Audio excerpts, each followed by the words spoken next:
Hello, friends. Let's talk power. Welcome back to our new save for Update 5.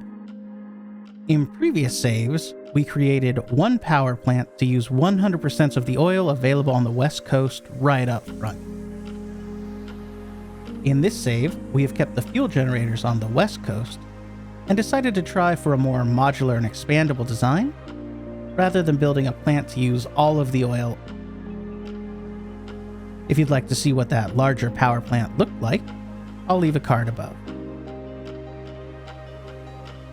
What we've created is a plant design which is self-contained except for the heavy oil residue.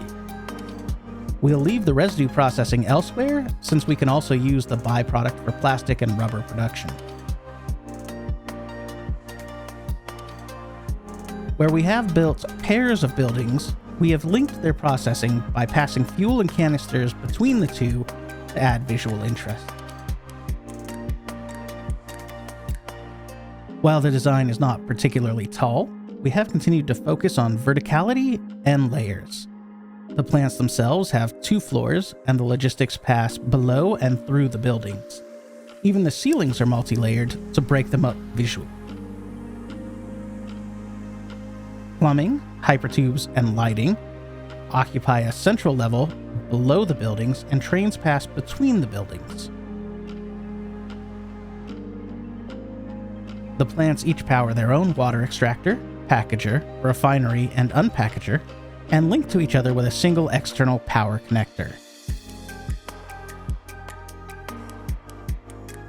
Each of these plants is generating 750 megawatts of power from 30 heavy oil residue and 60 water per minute using diluted packaged fuel.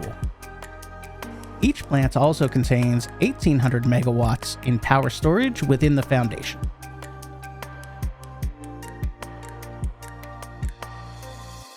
The 750 megawatts are generated by 5 fuel generators in each plant.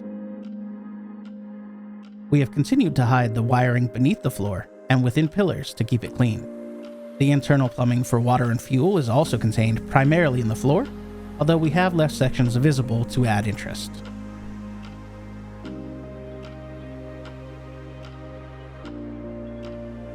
We've used lights and catwalks in each plant to give it a more finished feel, and the plants have independent light controls, which we can use to break it up a bit more. The glass ceilings and overhead floodlights give the area a cleaner feel, and the plain cement walls and floors lean into a modern aesthetic. Overall, our goal with the fuel generation was something clean, but still interesting to look at, and I think we succeeded. These power plants bring our total power production up to 6.9 gigawatts, and should keep us running for some time once we replace our starter factory. Since the design is modular, we can pretty easily add more power 750 megawatts at a time as we need it. Now that power is taken care of, I think our next step will be something a little more interesting.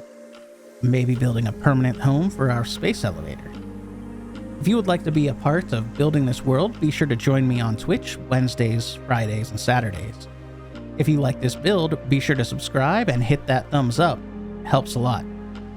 If you didn't like this build, blame Snut in the comments below. That's what I do. Either way, until next time, be efficient and have fun.